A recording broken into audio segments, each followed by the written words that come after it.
Hey guys, how's it going? Hope you're doing well. My name is Crown, and today I'm going to read you some very interesting stories that I hope that you're gonna love. And now, without further ado, let's go!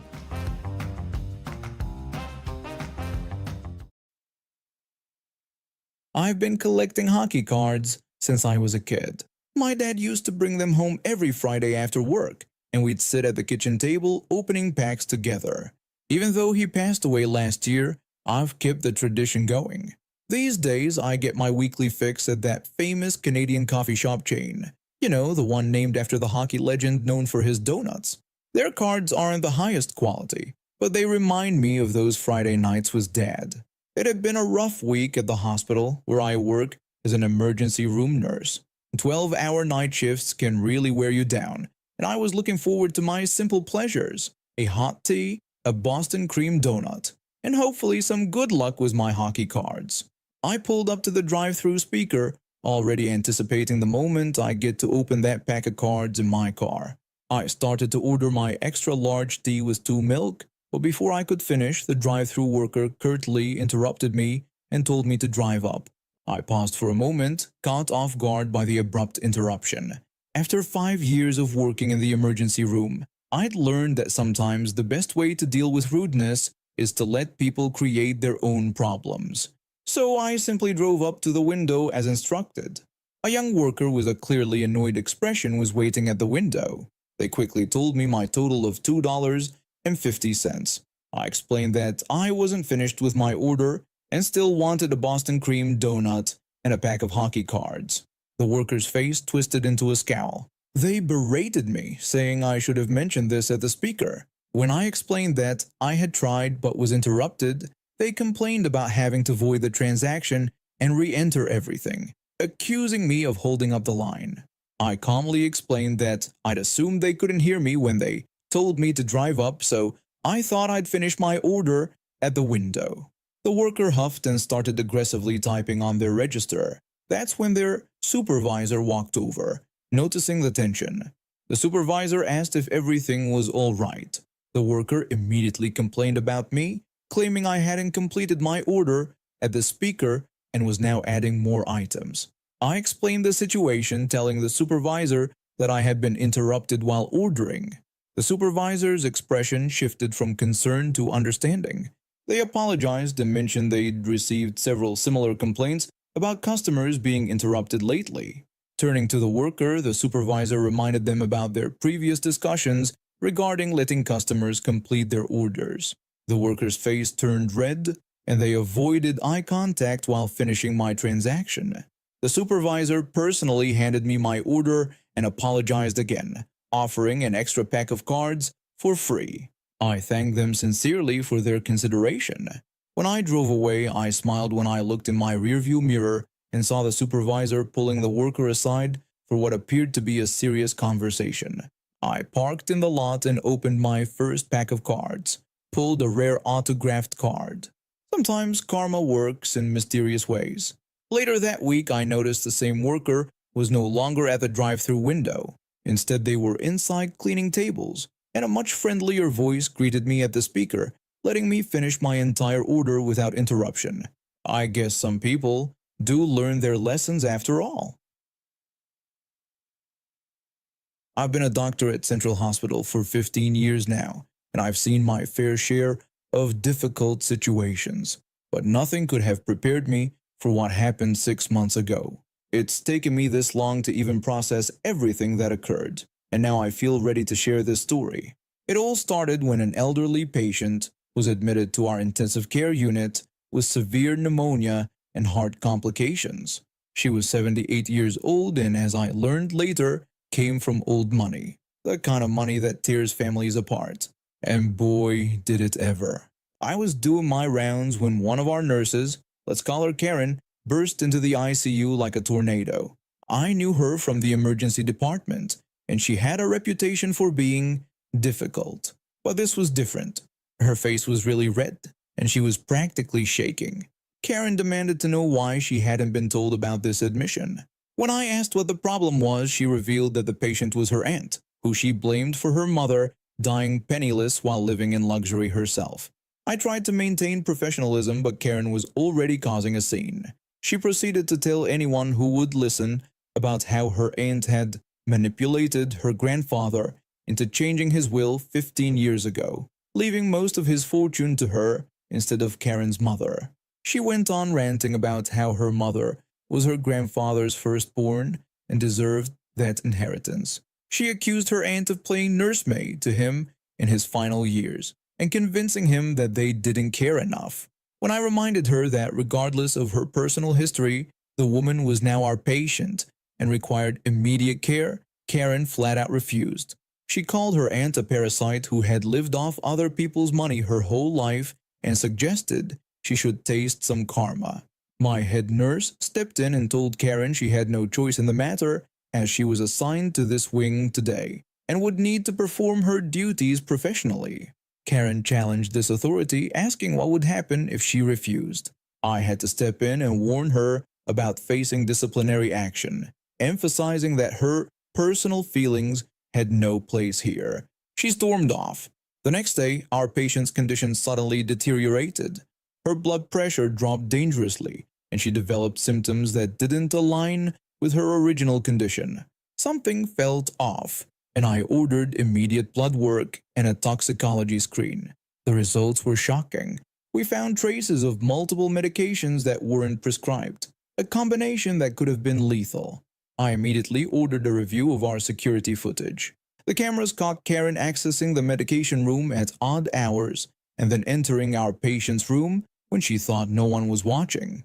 But what truly chilled me was when we expanded our investigation. This wasn't her first time. Over the past 3 years, there had been several suspicious cases where patients experienced unexpected complications. The common denominator? They were all elderly patients from wealthy backgrounds, and Karen had been their assigned nurse. I called security immediately and contacted the hospital administration. Within hours, the police were involved. When they confronted Karen, she completely lost it. She started screaming about how all these patients deserved what she did to them, ranting about them living off inherited wealth while good people struggled. She mentioned how her mother had worked 3 jobs to put her through nursing school, while these parasites just sat on their money. When the police officer pointed out that she had just confessed to multiple counts of attempted murder, Karen became even more agitated. She insisted they weren't murder attempts, but rather her delivering justice, claiming these people had never worked a day in their lives. I reminded her about the oath she took to care for patients, regardless of who they are. This only made her more furious. She lashed out at me, telling me to spare her my self-righteous lecture, saying I had no idea what it was like to watch my mother die in a shabby apartment while her own sister lived in a mansion. The investigation revealed that she had attempted to harm 6 other patients over the years. Each time she had carefully selected medications that would worsen their conditions while appearing natural. She had gotten away with it because no one suspected a nurse would intentionally harm patients. The trial lasted 3 weeks. The evidence was overwhelming. Not only did they have her on camera, but they also found detailed notes in her phone about each patient she targeted, including research on what medications would cause the most damage, while raising minimal suspicion. The judge showed no mercy. She was sentenced to 25 years in prison with no possibility of parole for 15 years. Her nursing license was permanently revoked, and she was ordered to undergo psychiatric evaluation. During the trial, it came out that Karen's version of the inheritance story was completely twisted.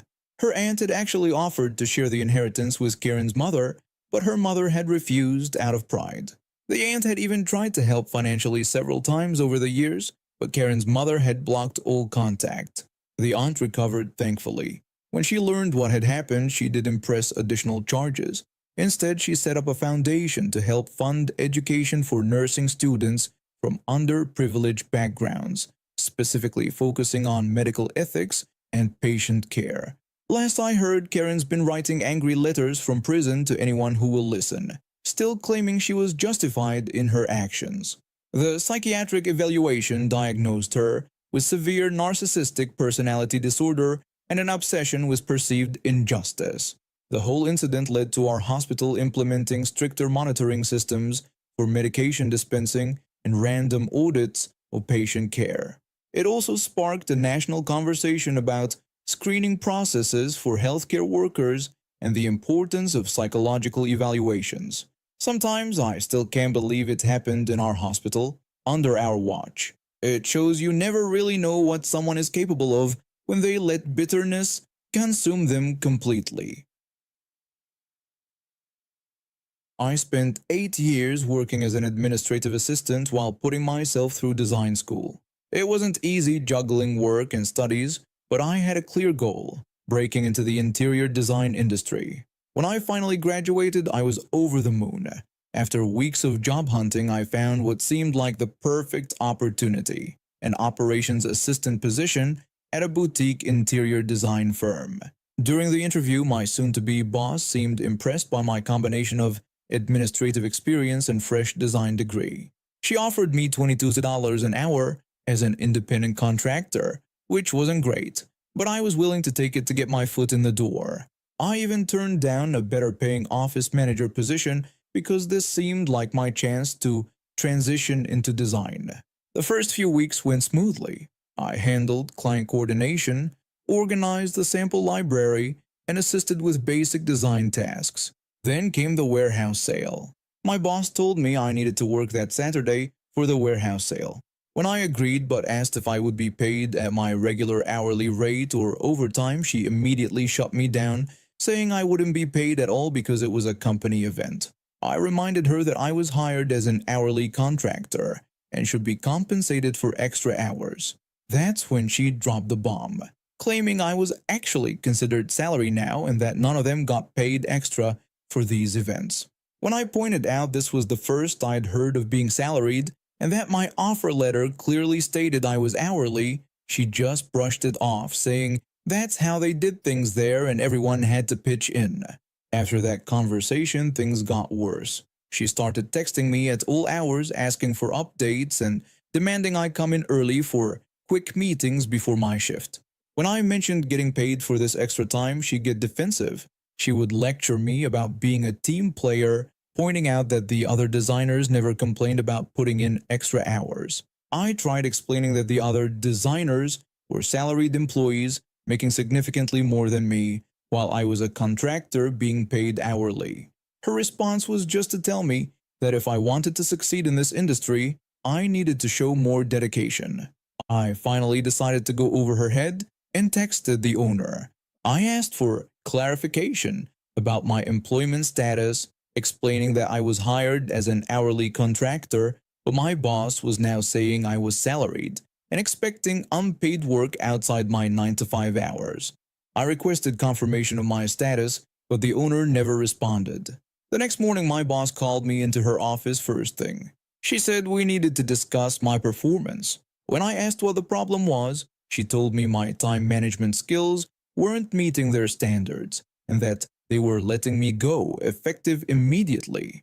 I protested that this was the first I was hearing of any issues with my performance and asked if this was because I had questioned payment for extra hours. Her only response was to tell me to pack my things and leave the premises, saying they would mail my final check. I was stunned. No warnings, no performance improvement plan, nothing. Just fired right before the holidays with rent due. But that wasn't the end of the story. I contacted a labor lawyer who practically lit up when I explained my situation. Turns out they had misclassified me as a 1099 contractor when I should have been an employee based on how they controlled my work. The lawyer also pointed out that firing someone for asking about wage issues is textbook retaliation. We filed complaints with both the State Labor Board and the Internal Revenue Service. The Labor Board investigation revealed that they had done this to several other contractors before me. The IRS audit was the cherry on top. They ended up owing significant back taxes and penalties for misclassifying employees. 3 months later, I received a settlement that covered my unpaid wages, overtime, and wrongful termination. The company had to revamp their entire employment structure and pay substantial fines. My former boss was demoted from her management position. One of the clients I had worked with heard about what happened and offered me a junior designer position at their firm, properly salaried this time with clear expectations and legitimate employment status. Sometimes standing up for yourself works out better than you'd expect. It had been a rough morning at work. As a nurse working the night shift at the local hospital, I was absolutely exhausted after dealing with a particularly difficult patient who kept demanding special treatment all night. All I wanted was to grab some lunch at my favorite diner before heading home to crash. The diner is always packed during lunch hour, which usually doesn't bother me since I'm there during off-peak times. But today my shift ran longer than usual because my replacement called in sick, so here I was, circling the crowded parking lot at peak lunch hour. I finally found a spot after about 10 minutes of searching. The food was worth the wait though. Their club sandwich always hits different after a long night shift. I took my time eating, trying to decompress from the stressful night. After finishing my meal, I stepped out into the parking lot, ready to head home and get some much-needed sleep. That's when I saw him, this guy in a shiny black sports car, entering the lot. We made eye contact and I could see the desperate look in his eyes, scanning for any signs of someone leaving. But what happened next made my blood boil. Instead of slowing down when he saw me in the road, this jerk actually sped up, coming within a foot of hitting me. I had to jump back to avoid getting clipped by his side mirror. He was clearly racing to get to whatever spot would open up next, and he didn't care if he ran someone over in the process. My car was parked at the very end of the loop, and I could see him in my peripheral vision, crawling along trying to figure out which car was mine. When I got closer to my car, I saw him flip his turn signal on, basically claiming my spot before I even got in my car. That's when I decided this guy needed a lesson in patience and basic human decency. I got into my car, pulled out my phone, and started pretending to be completely absorbed in whatever was on my screen. Through my rearview mirror, I could see him waiting, his entitled face getting redder by the second. He started honking his horn, yelling at me to move it. I just kept scrolling on my phone, acting completely oblivious. Getting more frustrated, he rolled down his window and shouted across the lot, demanding to know if I was leaving or not. I continued ignoring him, though I was struggling to hide my smirk. After about a minute of this, which probably felt like an eternity to him, he threw his hands up in exasperation and peeled off to continue his loop around the lot, tires screeching slightly. That's when I saw an older sedan approaching, driven by what looked like a tired mom with two kids in the back. Perfect timing. I started my car, backed out carefully, and waved the mom in. She gave me the biggest smile and thank you wave. As she was pulling into my spot, I caught sight of the sports car guy watching from the other end of the lot. He was banging his steering wheel in frustration, and I could see him yelling something in his car.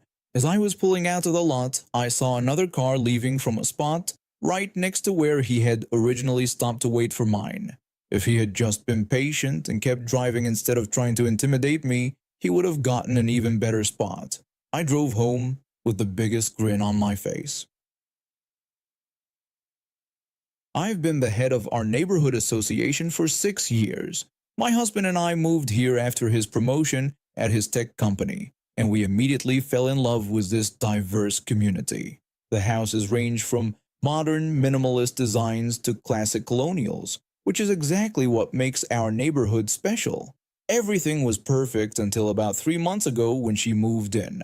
The previous owners of the mansion at the end of our cul-de-sac had relocated to Europe, and suddenly this woman appeared acting like she owned the place, quite literally. From day one, she made her presence known. I was watering my garden when she walked up to my driveway. She introduced herself as my new neighbor and immediately started listing changes she wanted in the neighborhood. When I asked what she had in mind, she launched into complaints about noise. She explained that since she worked from home, she needed complete silence. She demanded no children playing outside during business hours and insisted on banning all parties and music. When I tried explaining this wasn't feasible given our many families with young children, she interrupted to complain about house colors.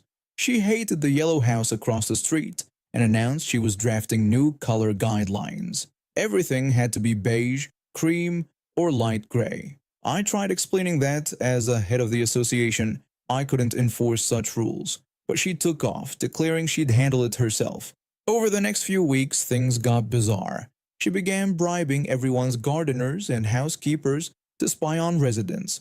My housekeeper told me she'd been offered $200 weekly to accidentally leave gates open or misplace mail. She even photographed children playing outside and sent threatening letters about noise violations to their parents. Things reached a breaking point when she announced she was running for head of the neighborhood association, spreading rumors about financial mismanagement. That's when I decided to investigate. I contacted the previous owners in Europe who told me they'd never sold the house. It was still on the market. They had no idea who this woman was. The police arrived during one of her campaign meetings. When they told her to come with them, she became indignant, boasting about owning the biggest house in the neighborhood. I stepped in to inform her that she didn't own anything here. The look on her face when they handcuffed her was so satisfying. Turns out she was wanted in 3 other counties for similar schemes, moving into vacant properties, trying to take over neighborhood associations, and embezzling funds. They found stolen items, fake documents, and even a manual she'd written about how to take over rich neighborhoods. She's now facing multiple charges of fraud, breaking and entering, and harassment. The neighborhood has been much quieter since she left, but the good kind of quiet, not her kind. We even threw a massive block party to celebrate her arrest. And yes, we let the kids play outside as much as they want. And now we have reached the end of today's stories. Thank you for watching, and see you next time.